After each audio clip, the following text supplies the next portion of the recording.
нигина низомова тарбиятгирандаи мактаб интернати ҷумҳуриявии кӯдакони ятим дар ноҳияи шаҳри Нав мебошад. ӯ аз синни 10-солагиаш аъзои маҳфили дузандагии ин дабистон аст. мегӯяд ки аз ӯҳдаи дӯхтани якчанд либосҳои миллӣ мебарояд. аз дастгириҳои ҳамаҷонибаи ҳукумати ҷумҳурии Тоҷикистон ки пайваста ба назар мерасад, тарбиятгирандагони ин ҷо сипосгузор ҳастанд. баробари таълиму тарбия дар ин даргоҳ мо инчунин баъд аз дарс ба омӯхтани касбу ҳунарҳои дузандагӣ, ресандагӣ, бофандагӣ ва инчунин чуноне ки мебинед ба духтани шерозпоча мегӯянд, инчунин ба духтани инчунин зардузӣ, духтани куртаҳо, ҳар гуна инчунин духтани тохиҳо машғул мешавем. ба мо ин касбу ҳунарҳоро меомӯзад. маълима Очилдиева Сарвиноз мебошад ки пайваста кӯшиш менамоянд ки мо гулдухтарони ин даргоҳ ба омӯхтани ин касбҳо пайваста диққати ҷиддӣ диҳем ва ин касбҳоро пайваста аз худ намоем. имрӯз дар ин макони илму адаб наздик ба 200 нафар кӯдакон аз тамоми шаҳру ноҳияҳои мамлакат тарбият мегиранд.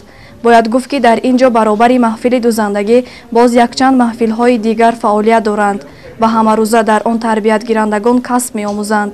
Сабринаи Хурдакак бошад бо рақсҳои зебои худ аъзои маҳфили мусиқӣ аст.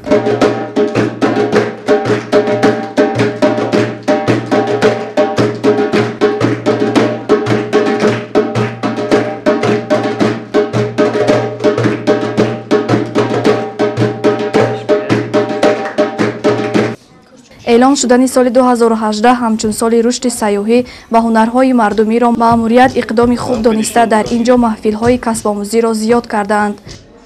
мо кӯшиш мекунем ки дар оянда берун аз дарс дар дарсҳои технология яъне касбу ҳунар дар вақти дарс тайёркунӣ бештар хонандагонро ба омӯхтани ҳунарҳои мардумӣ воқиф кунем, омӯзонем, то ин ки дар оянда баъд аз хатми ин даргоҳи муқаддас онҳо рафта дар ҷойҳо дар оилаи худ саҳмгузор бошанд, аз ҳунару истеъдоди худашон ба оилаи худашон даромад биёранд, тавонад бо ҳунари худаш, бо маҳорати худаш зиндагиашро пеш барад ва талқинкунанда, ташвиқбарандаи ҳунарҳои ноёби мардуми тоҷик бошад.